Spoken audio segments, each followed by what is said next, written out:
Finally, the moment you've been waiting for. After working on the cancelled video games Iceberg, ranking the carts in Mario Kart Double Dash, and complete the kart ranking series, at least temporarily, we can finally talk about Mario Kart World.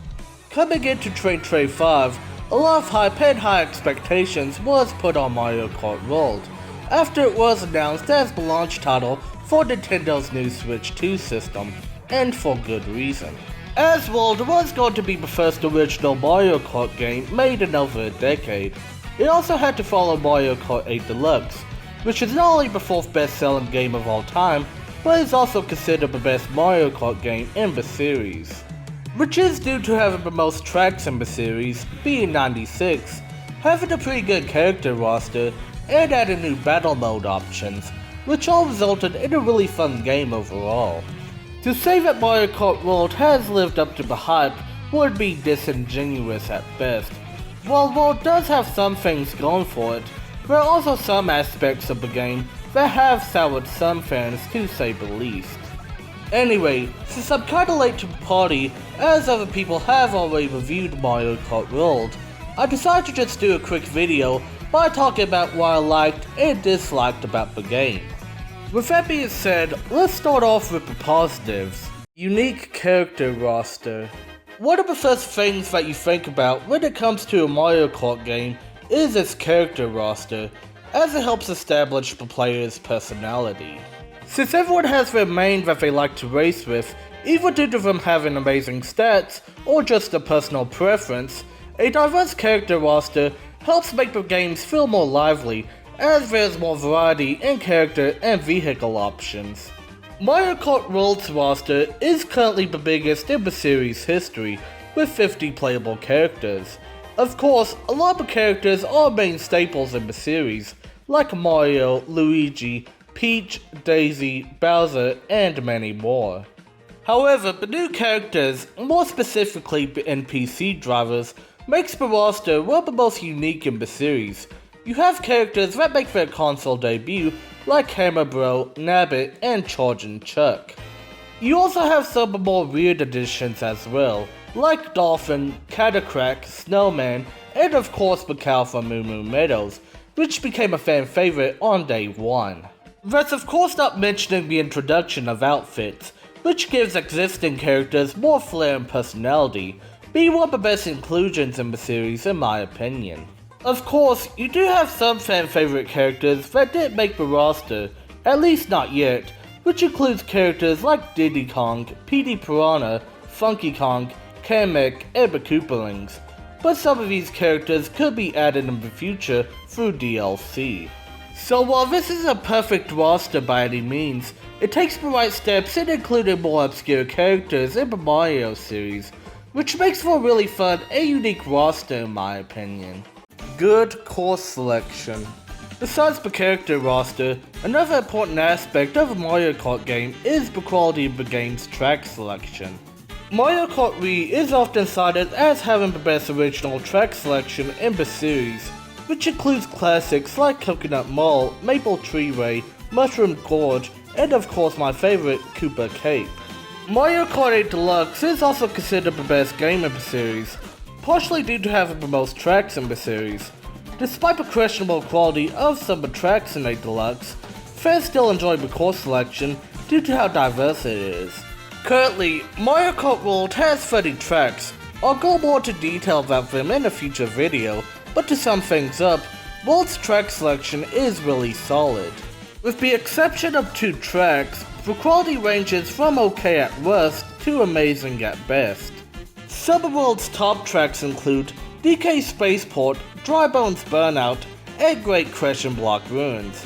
Again, I'll go into more detail about World's tracks in a future video, but just know that the quality of tracks in World is really strong. Fun mechanics. Every Mario Kart game after Super Circuit would introduce a new mechanic to make each game feel unique.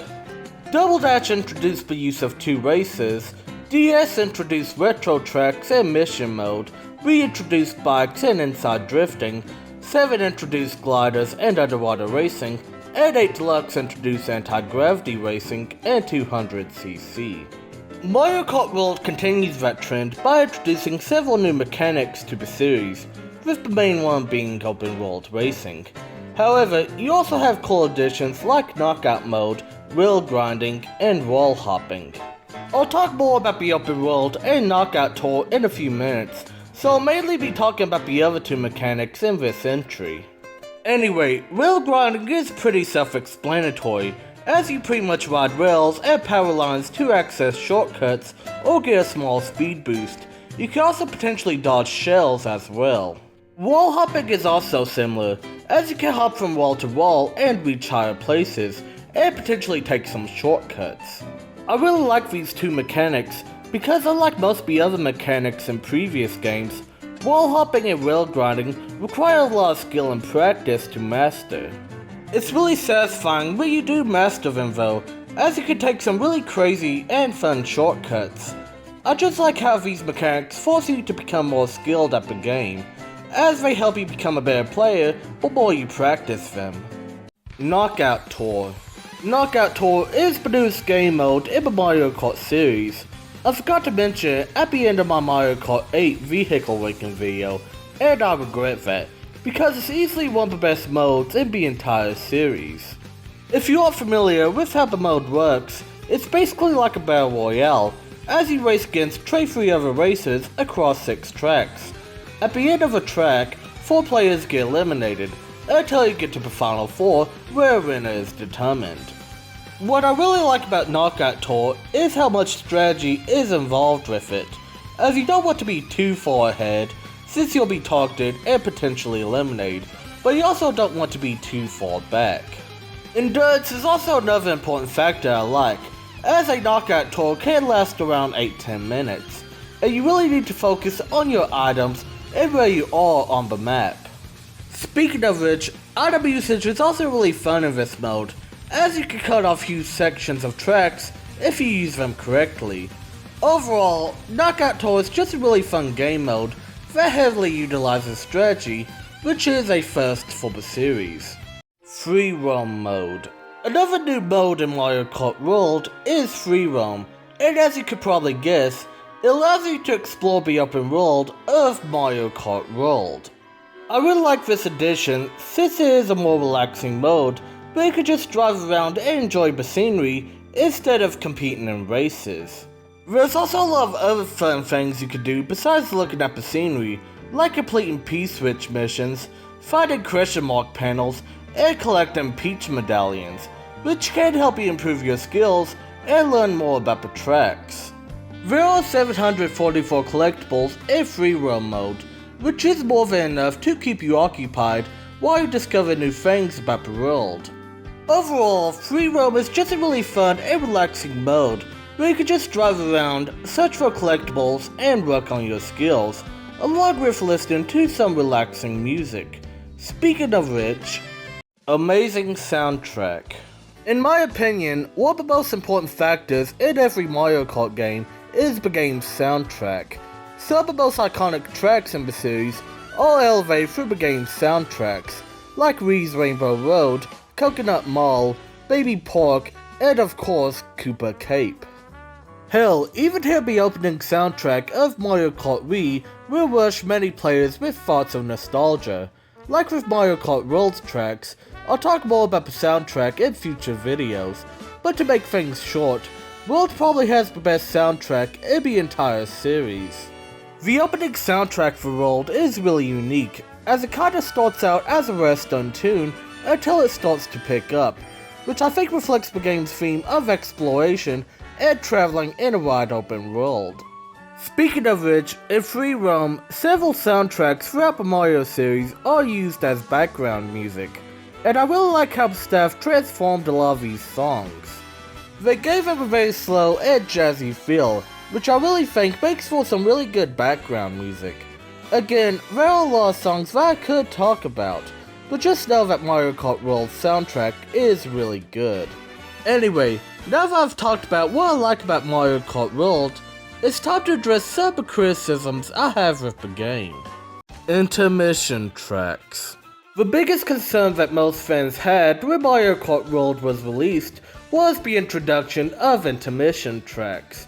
and I think it's fair to say that months after the game's release, it is the biggest negative holding the game back. If you don't know what intermission tracks are, they're basically short races they have to complete before entering the main course. In previous Mario Kart games, you would usually select a cup you want to race 3 laps on the first track, then race 3 laps on the other tracks. In Mario Kart World, however, when you select a cup, you race 3 laps on the first track, then you race on the highway for a few minutes, then you finally race 1 lap on the second track. This process will continue throughout Grand Prix Cup. With that being said, you can kinda see why a lot of fans don't like this change. Just imagine if you were racing on the Flower Cup in Wii and raced 3 laps on Mario Circuit, but only 1 lap on Coconut Mall, DK Summit, and Wario's Gold Mine. Basically just race 3 laps on an average track, while 3 really good tracks only get 1 lap, and that kinda pisses me off, to be honest. Another reason I dislike intermission tracks is just due to how boring they can be. They usually don't have a lot of turns, so you're likely to be driving straight most of the time. To be fair, there are cars and other enemies to avoid, so it's not like nothing is happening, but I'd rather just race on a course than drive to one. While I don't think intermission tracks are entirely bad, I actually think they enhance Knockout Tour by making it feel like a marathon, but I do think it ruins the racing experience of Mario Kart that a lot of fans have grown accustomed to. $80 price tag. Besides intermission tracks, another big controversy when Mario Kart World first came out was its $80 price tag, which was a $20 price increase compared to Mario Kart 8 Deluxe. While this isn't entirely the game's fault, since prices have risen due to inflation and more money being put into game development, but for gamers who are more limited when it comes to spending, it does make it harder to defend. It also seems like Nintendo was trying to take advantage of the success of 8 Deluxe, as it became the 4th best-selling game of all time, sold over 79 million copies. So they probably thought that if they could replicate that with World, they should raise the price and make more money. While I do understand the business decision, I still think it's scummy from a fan's perspective. I also think that for the content that World provides, it isn't worth the $80. Mario Kart Deluxe with the Booster Course Pass cost $85, and for that you get almost every fan favorite character, 96 tracks, and 5 battle modes. For comparison, World gives you a few more characters plus outfits, 30 tracks, and 2 battle modes. While it does offer Knockout Tour and Free Roam as well, it still has less content than 8 Deluxe. Plus with DLC eventually, that raise World's price to over $100.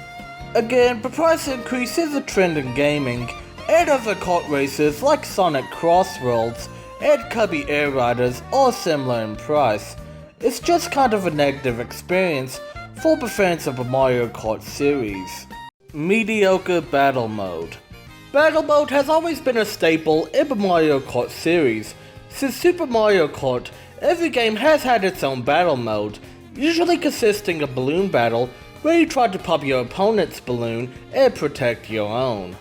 Other battle modes have been added to the series over time, with coin runners in particular becoming a mainstay after Mario Kart Wii, where the player or team must collect the most amount of coins before time runs out. While battle mode is a staple to the series, it has become one of the less important aspects in recent Mario Kart games, with DS's battle mode being considered the last good one by many fans.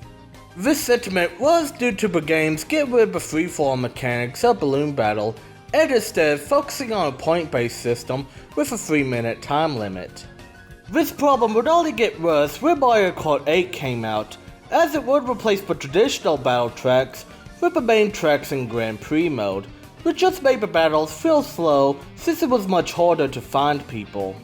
8 Deluxe would fix a majority of the problems from previous battle modes by introducing a setting where players can either increase or decrease the amount of time on the timer. 8 Deluxe also added 3 battle modes, with 2 being retros from Double Dash, one being Shine Thief, where the racer must attempt to hold on to the Shine Sprite until the timer ends and the winner is confirmed.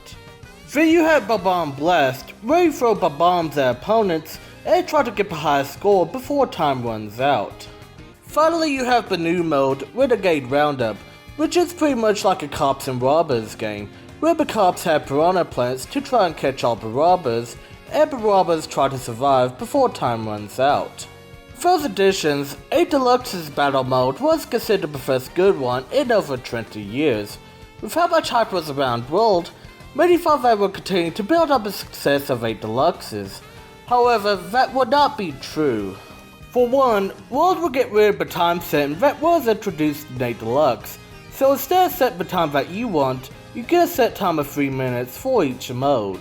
Speaking of which, World will only have 2 battle modes that were in previous Mario Kart games, instead of the 5 and 8 Deluxe. While this isn't a major issue, it is disappointing since the game does cost more and you would expect more battle modes for that price. Balloon Battle in World is also a weird mix of a free-for-all and a point-based system. The mode still encourages you to pop the most balloons and get the most points before time runs out. However, if all of your balloons get popped, you get eliminated from the game, instead of respawning like the previous balloon battles. All the points you collected would also be erased, which really sucks in my opinion. Finally, some of the battle tracks are too big, like Moo Moo Meadows for example. While they aren't as bad as 8's battle tracks, since there are some pretty decent battle maps in World. However, it is again another step down from 8 Deluxe's battle mode. To be fair, battle mode hasn't really been important in years, but considering the progress 8 Deluxe made, and just how much World has regressed, World's battle mode is mediocre to say the least. Update here. So after I wrote this section, Mario Kart World recently had an update where Bomb Blast was added to battle mode, making the new amount of modes 3 instead of 2. While the update doesn't address all my concerns for battle mode, it at least does add more variety to the different types of modes to play, making World's battle mode better than Wii's and 7's in my opinion.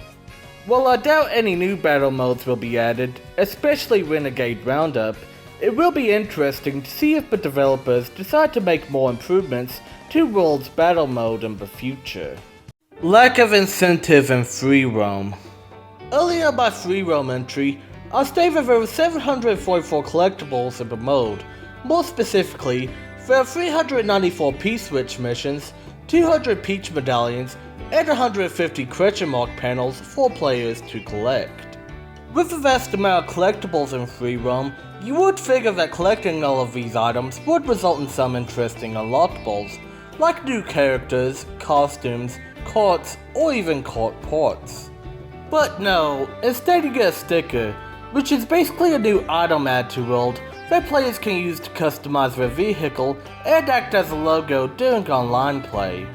While it's better than nothing, stickers are kind of a disappointment compared to the other unlockables I mentioned earlier. For one, there are over 1,000 stickers in the game, so it'll take you at least 5 minutes to go through all of them and choose the one you want. Stickers are also an aesthetic addition that don't really affect your stats in the game. I think it would have been better if you unlocked a new costume after collecting every 50 to 100 collectible, and after you collected every item in a category, you'd get a new character or vehicle, which would be much more rewarding than a sticker. While I wouldn't call this a huge negative towards Mario Kart World by any means, it is still a disappointing feature for free roam, and one that could have been solved really easily and had a lot of potential. We've now reached the end of the video, and by now, you can kinda see how I feel about Mario Kart World. Technically speaking, it is a good game, having great graphics, a large and diverse character roster, cool outfits, great courses, fun new modes, and an amazing soundtrack. However, the game is sadly plagued by some massive negatives in my opinion, which includes intermission tracks, its $80 price tag, not really having that much content for its cost, and its mediocre battle mode. To be fair to Mario Kart World, it was going to be hard for any Mario Kart game to follow up on the success of 8 Deluxe, as it was essentially the ultimate Mario Kart game having a majority of fan favorite tracks and characters. I also respect how the developers also tried to do something new with the Mario Kart series, instead of just doing a deluxe again, but adding more content. The series needed a refresh after nearly a decade of 8 Deluxe's dominance. While I do like the new additions of Free Roam and Knockout Tour, I do think the addition of intermission tracks ruins the fun of free lap races from the older games. Especially in online play, where you don't really have a choice to race only free lap races unless you join specific lobbies. Overall, I would give Mario Kart World a 7.5 out of 10. It's a fun game that has high quality graphics and tracks, but also has a mediocre battle mode and intermission tracks that sometimes feel boring and unnecessary. I think people's opinions on the game will improve though, as DLC is added to give the game more content, and updates are added to make improvements to the game. Like for example, an earlier update that made NPC characters easier to unlock by bringing back item selection in 8 Deluxe, instead of just hoping to get the Kamek Orb item to randomly hit you. Anyway, now that I've finally talked about Mario Kart World, I'm kinda interested in comparing it to the other kart racer games that released in 2025, being Sonic Crossworlds and Kirby Air Riders. Both of these games challenge the domination that Mario Kart has had in the kart racing genre for years, and since I've played all 3 of them, I'm curious into seeing which kart racer I think is the best in my opinion. That's pretty much all I have to say for now, so until next time, Koopa out.